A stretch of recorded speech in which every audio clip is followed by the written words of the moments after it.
ಸಮಾಜದ ಬಗ್ಗೆ ಬದ್ಧತೆ ಇದ್ದಂಥ ಒಬ್ಬ ವ್ಯಕ್ತಿ ಇಲ್ಲಿ ಇದ್ರು ಹಿಂದೆ. ಟಿ.ಜಿ. ಶ್ರೀನಿವಾಸುಲು ಅಂತೇಳಿ ಅವರು ಗಂಗಪ್ಪನವರ ಮಗ ಟಿ.ಜಿ. ಶ್ರೀನಿವಾಸುಲು. ಇವರು 1955-56ರಲ್ಲಿ ಅಗಲಕೋಟೆ ಗ್ರಾಮದಲ್ಲಿ ನಮ್ಮ ಮಕ್ಕಳು, ಈ ಭಾಗದ ಮಕ್ಕಳಿಗೆ ಒಳ್ಳೆ ಶಿಕ್ಷಣ ಸಿಕ್ಕಲಿ, ರೈತರ ಮಕ್ಕಳಿಗೆ, ಕೂಲಿ ಕಾರ್ಮಿಕರ ಮಕ್ಕಳಿಗೆ, ಮಾಲೂರು ತಾಲೂಕು, ಅಗಲಕೋಟೆ ಮಾಲೂರು ತಾಲೂಕು, ಟೇಕಲ್ ಹೋಬಳಿ, ಅಗಲಕೋಟೆ ಟೇಕಲ್ ಹೋಬಳಿ ಮಾಲೂರು ತಾಲೂಕು, ಸರ್ವೆ ನಂಬರ್ 2, 7, 8, 10, 18, 60, 61, 63, 64 50 ಎಕರೆ ಜಮೀನನ್ನು ಒಂದು ಶಿಕ್ಷಣ ಇಲಾಖೆಗೆ ದಾನ ಮಾಡಿದಂಥ ಪುಣ್ಯಾತ್ಮ ಟಿ.ಜಿ. ಶ್ರೀನಿವಾಸುಲು. ಸರ್ಕಾರಿ ಶಾಲೆಗೆ ಸರ್ಕಾರಕ್ಕೆ ಬರ್ಕೊಟ್ಟಿರುವಂಥದ್ದು ರಿಜಿಸ್ಟರ್ಡ್ ಡೀಡ್ ದಾನ ಪತ್ರವನ್ನ, ಅದು ರಿಜಿಸ್ಟರ್ ಆಗಿದೆ. ಸುಮ್ಮನೆ ಏನೋ ಬರ್ಕೊಟ್ಟಿರೋದಲ್ಲ ಪೇಪರ್ ಅಲ್ಲಿ. ವಂಶೋದಯ ಆಸ್ಪತ್ರೆಯಲ್ಲಿ 24/7 ಎಮರ್ಜೆನ್ಸಿ ಕೇರ್ ಲಭ್ಯವಿದೆ. ಆಘಾತ, ಹೃದಯಾಘಾತ ಅಥವಾ ಪಾರ್ಶ್ವವಾಯು ಆಗಿರಲಿ, ತುರ್ತು ತಜ್ಞರ ತಂಡವು ಅತ್ಯಾಧುನಿಕ ಉಪಕರಣಗಳೊಂದಿಗೆ ಅಗತ್ಯವಿರುವಾಗ ತ್ವರಿತ, ಪರಿಣಾಮಕಾರಿ ಮತ್ತು ಪರಿಣಿತ ಚಿಕಿತ್ಸೆಯನ್ನ ನೀಡುತ್ತಾರೆ. ಹೆಚ್ಚಿನ ಮಾಹಿತಿಗಾಗಿ ಸಂಪರ್ಕಿಸಿ 7270 ಅಥವಾ 9141066685. ಹತ್ರ ಹೋಗಿ ರಿಜಿಸ್ಟರ್ಡ್ ಮಾಡಿರುವಂತ ದಾಖಲೆ ಇಲ್ಲಿದೆ. ಎಲ್ಲ ಕೂಡ ಇಲ್ಲಿ ದಾಖಲೆಗಳನ್ನು ಕೊಡ್ತೀವಿ. ಒಂದೊಂದು ಕಾಪಿ ಪ್ರತಿಯೊಬ್ಬ ಮಾಧ್ಯಮ ಸ್ನೇಹಿತರು ಕೂಡ ತಾವು ನೋಡ್ಬೇಕು. ಇವತ್ತು ನಾನು ಕೆಲವ್ರನ್ನ ಕೇಳಿದೆ, ನಮ್ಮ ಲೀಡರ್ಸ್, ಏನ್ರಿ ಇದ್ರ ಮೌಲ್ಯ ಏನಿರ್ಬೋದು ಅಂತ. ಕಳ್ಳನ ಕೈ ಕೊಟ್ಟು 1 ಕೋಟಿ ಆಯ್ತಣ್ಣ ಅಂದ್ರು.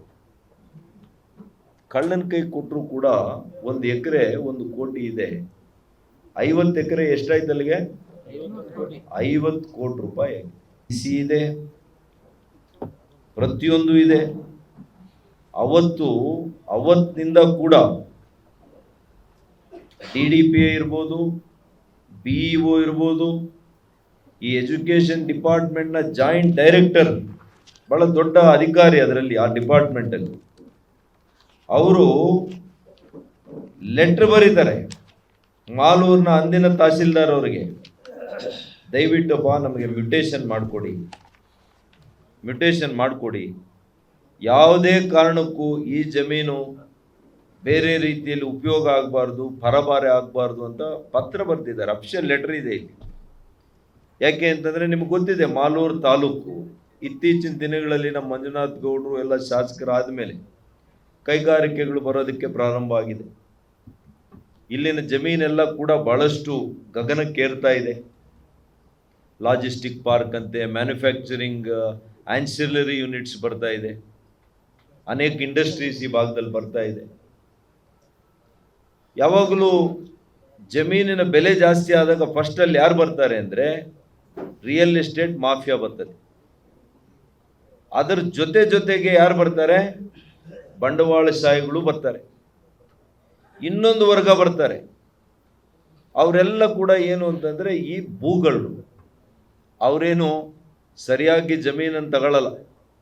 ಯಾವ್ಯಾವ ಸರ್ಕಾರಿ ಜಮೀನುಗಳು ಎಲ್ಲಿರ್ತದೆ, ಎಲ್ಲಿ ಕಬಳಿಸೋಣ, ಯಾರು ಬಡವರ ಜಮೀನು, ಯಾರು ನಿರ್ಗತಿಕರಿರ್ತಾರೆ ಅಂಥವ್ರ ಜಮೀನುಗಳನ್ನು ಸುಳ್ಳು ದಾಖಲೆ ಮಾಡ್ಕೊಳ್ಳುವಂಥದ್ದು, ಲಪ್ಟಾಯಿಸೋದು, ಆ ಜಮೀನನ್ನ ಕೋಟ್ಯಾಂತರ ರೂಪಾಯಿ ಹಣ ಮಾಡ್ಕೊಳ್ಳೋದು.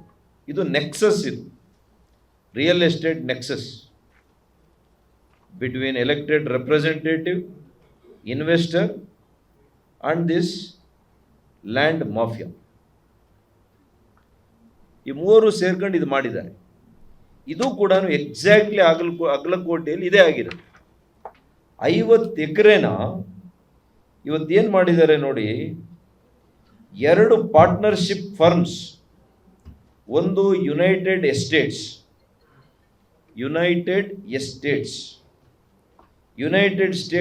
ಎಸ್ಟೇಟ್ಸ್ ಯಾರದು? It is represented by managing partner mister R Gangadhar. ಇವರು ಯಾರ ಮಕ್ಕಳು? ಇವರು ಶ್ರೀ ರವೀಂದ್ರ ನಾಯ್ಡು, ಸನ್ ಆಫ್ ಶ್ರೀ ರವೀಂದ್ರ ನಾಯ್ಡು. ಯಾವ ಊರಿನವರೋ ಎಲ್ಲ ನೋಡ್ಬೇಕಿದನ್ನು. ಇನ್ನೊಂದು partnership firm United Green Woods. ಇದು ಯಾರ್ದು? ಇರು managing partner Shri M Panchaksharayya Hiremath. ಇವರು ಮಲ್ಲಯ್ಯ ಹಿರೇಮಠ್ನ ಮಕ್ಕಳು. ಹಾಗಾಗಿ ಇವತ್ತು ನಾನು ಇಷ್ಟನ್ನೇ ಹೇಳ್ತೇನೆ, ಇದು ಯಾರ ಕೃಪಾ ಕಟಾಕ್ಷದಿಂದ ಇದಾಗಿದೆ ಮೊದಲು ತನಿಖೆ ಆಗಿದೆ. 96 ಅಲ್ಲಿ ನೀವೇ ಮಾಧ್ಯಮ ಸ್ನೇಹಿತರು ಪತ್ರನೂ ಬರ್ದಿದೆ. ಇಲ್ಲಿ ಏನಂತ ನೋಡಿ, ನಿಮ್ಮ ಆರ್ಟಿಕಲ್ ಏನಿದೆ, ಸರ್ಕಾರಿ ಶಾಲೆಯ ದಾನದ ಭೂಮಿ ನುಂಗಿರುವ ಬಂಡವಾಳಶಾಹಿಗಳು. ಮಾಧ್ಯಮ ಸ್ನೇಹಿತರು ಬರ್ದಿರೋದು ಪಾಪ ಇದು. 96 ಅಲ್ಲಿ ನೀವು with commitment you are return this, with your investigative journalism ನೀವು ಮಾಡಿರುವಂಥ ಇದು ಕೊಡುಗೆ, ಇದು ಸಮಾಜಕ್ಕೆ ಮಾಡಿರುವಂಥ ಒಂದು ಕೊಡುಗೆ ನೀವು ಕೊಟ್ಟಿರೋದು. ಆದರೂ ಕೂಡ ಅಧಿಕಾರಿಗಳಿಗೆ ಎಚ್ಚರಿಕೆ ಇಲ್ಲ. ಶಿಕ್ಷಣ ಇಲಾಖೆಗೆ ಕೊಟ್ಟಿರುವಂಥ ದಾನ, ಸರ್ಕಾರಿ ಶಾಲೆಗೆ ಕೊಟ್ಟಿರುವಂಥ ದಾನ, ಇವತ್ತೇನು ಈ ಸರ್ಕಾರಕ್ಕೆ ಹೊಸ ಶಾಲೆ ಕಟ್ಟಬೇಕು, ಹೊಸ ತರಗತಿಗಳು ಕಟ್ಟಬೇಕು, ಏನೂ ಇಲ್ಲ. ಪಾಪ ನಮ್ಮ ಬಸವರಾಜ ಬೊಮ್ಮಾಯಿಯವರು ಮುಖ್ಯಮಂತ್ರಿಗಳಿದ್ದಾಗ 2 ವರ್ಷದಲ್ಲಿ 9,000 ಕ್ಲಾಸ್ ರೂಮ್ಸ್ ಕಟ್ಟಿದ್ವಿ. 9,000 ಕ್ಲಾಸ್ ರೂಮ್ಸ್, ಸರ್ಕಾರಿ ಕ್ಲಾಸ್ ರೂಮ್. ಅದಾದ್ಮೇಲೆ ಒಂದೂ ಇಲ್ಲ. ಈಗ 2.5 ವರ್ಷದಲ್ಲಿ ನೋಡಿ ನೀವು ಯಾವ್ದಾದ್ರು ಒಂದು ಕ್ಲಾಸ್ ರೂಮ್ ಕಟ್ಟಿದಾರ ಅಂತ? ಈಗ ಕಟ್ಟಿದಾರ ಸರ್? ಸಾಧ್ಯನೇ ಇಲ್ಲ.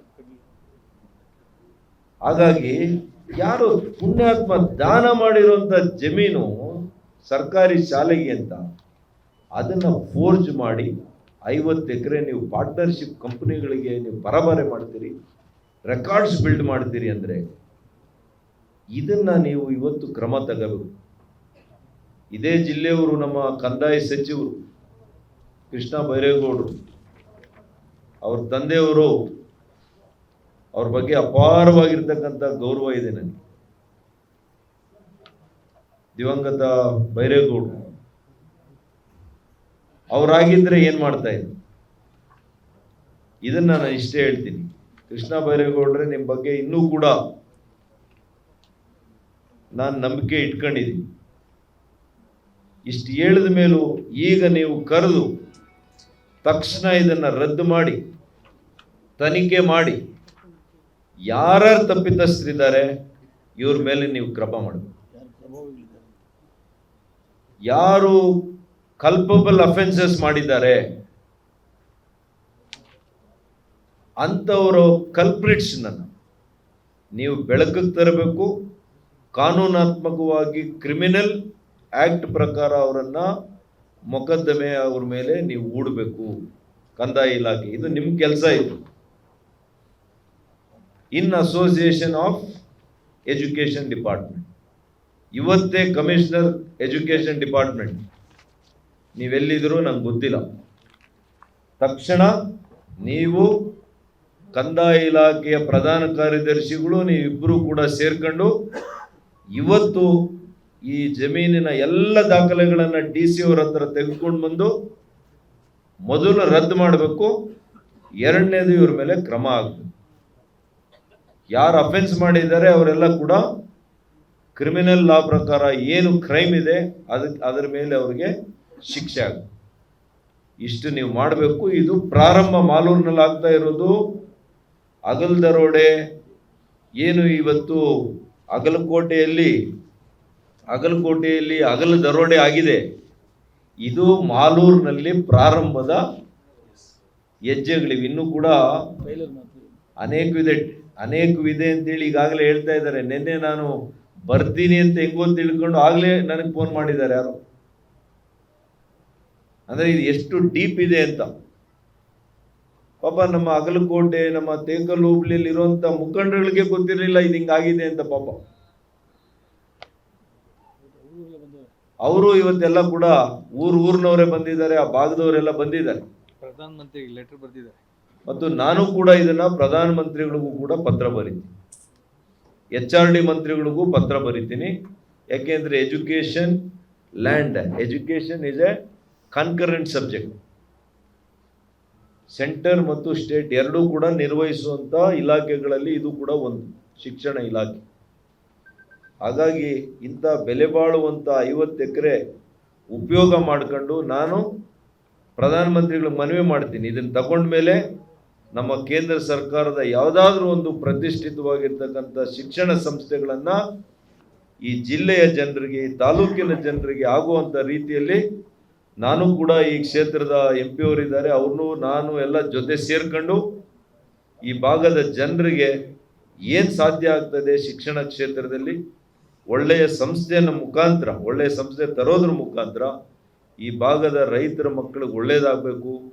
ಮೊನ್ನೆ ಕುಮಾರಣ್ಣವ್ರಿಗೂ ನಾನು ಹೇಳ್ತೀನಿ, ಇದ್ರ ಬಗ್ಗೆ ನಾವೆಲ್ಲ ಕೂಡ ಒಟ್ಟಾರೆ ಒಗ್ಗಟ್ಟಾಗಿ ಈ ಒಂದು ವಿಷಯವನ್ನು ನಾವು ಕೈಗೆತ್ಕೊಳ್ತೀವಿ. ಕೇಂದ್ರ ಸರ್ಕಾರ ಇನ್ನೇನು ನಾಳೆಯಿಂದ ನಮ್ಮ ಸೆಷನ್ ಪ್ರಾರಂಭ ಆಗ್ತಾ ಇದೆ, ಅಲ್ಲಿ ಕೂಡ ನಾನು ಈ ಒಂದು ವಿಷಯವನ್ನು ನನ್ನ ಧ್ವನಿಯನ್ನು ಎತ್ತುತ್ತೇನೆ. ಅಲ್ಲಿ ಕೂಡ ಯಾರ ಕೆಲಸ ಇವಾಗ ಕೈವಾಡ, ಅದ್ರ ಹಿಂದೆ ಯಾರವ್ರೆ, ಸೈಡ್ಗೆ ಯಾರವ್ರೆ, ಮುಂದೆ ಯಾರವ್ರೆ, ದುಡ್ಡು ಯಾರು ಹಾಕವ್ರೆ, ಇದನ್ನೆಲ್ಲ ಯಾರು ತನಿಖೆ ಮಾಡಬೇಕಲ್ವಾ? ತನಿಖೆ ಯಾರು ಮಾಡಬೇಕು? ರಾಜ್ಯ ಸರ್ಕಾರ ಮಾಡಬೇಕು ಅಂತ ನಾನು ಆಗ್ರಹ ಮಾಡ್ತಾ ಇರೋದು. ನಾನು ಇವತ್ತು ಯಾರ ಹೆಸರು ಇಂಥವರೇ ಮಾಡಿದ್ದಾರೆ ಅಂತ ನಾನು ಹೇಳಿಕ್ಕೆ ಹೋಗಲ್ಲ, ನನ್ನ ಕೆಲಸ ಅಲ್ಲ ಅದು.